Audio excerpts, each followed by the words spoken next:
نبی علیه السلام طالبانو یو ورځ دعا وکړله، بیا الله وایي دما 3 دعاوې مې کړې، 2 یې قبولې کړې، یوه قبوله نشوله، یوه قبوله نشوله یعنې الله دما امت لکه پخواني امتونه دي چې په عذاب هلاکول دي، ما امت ټول له بیخ نه مه باسه، هغسې مه هلاکوه، یو دا قبوله سوه. او بل دا و طالبانو ورونو چې الله دما امت ټوټه کوه الله دا ونه منله را سره. نن طالبانو اسلامي امت ټوټه ده.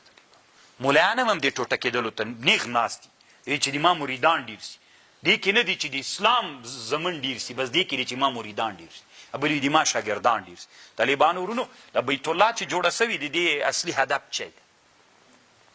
د طالبانو د وحدت سمبول دی. بیت الله ته څوک ځي؟ کوم مسلمان؟ حنفي که شافعي؟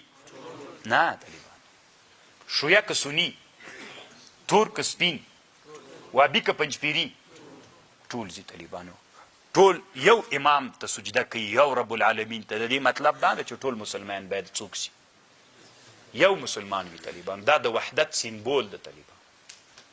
جماعت ولې جوړ ده؟ ولې جماعت جوړ ده؟ د جماعت په فلسفه تاسې پوهیږئ چې رسول الله مدینې منورې ته لاړه، څنګه چې رسول الله مدینې منورې ته لاړو کور یې لا نه و جوړ کړی، ولې شروع یې په چا وکړه؟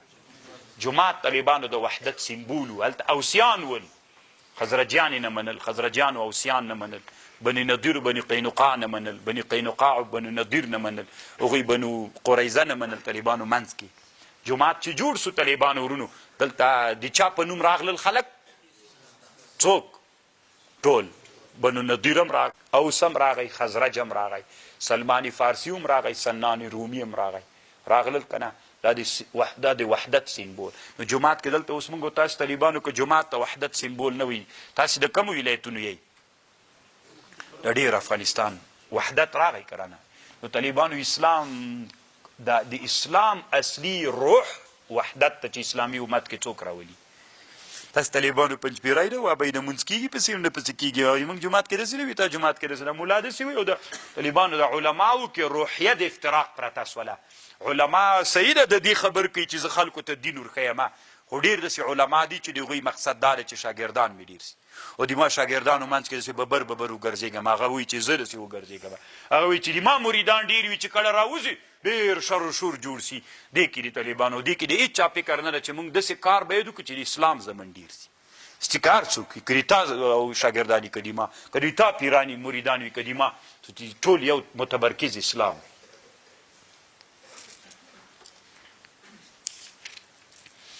وكذب به قومك وهو الحق قل لستم عليكم بوكيل، زنیم په تاسې باندې وکیل. لكل نبأ مستقر، د هر نبا او د خبر د هر شي دپاره ښځه ور واچوه، مستقر د هر شي دپاره، لكل نبأ د هر خبر دپاره، مستقر یو وقت مستقر استدن، وسوف تعلمون زرده چې تاسې به خبر سئ. لكل شیء نبأ د هر شي دپاره خبر ده، لكل شيء نبأ مستقر وسوف تعلمون.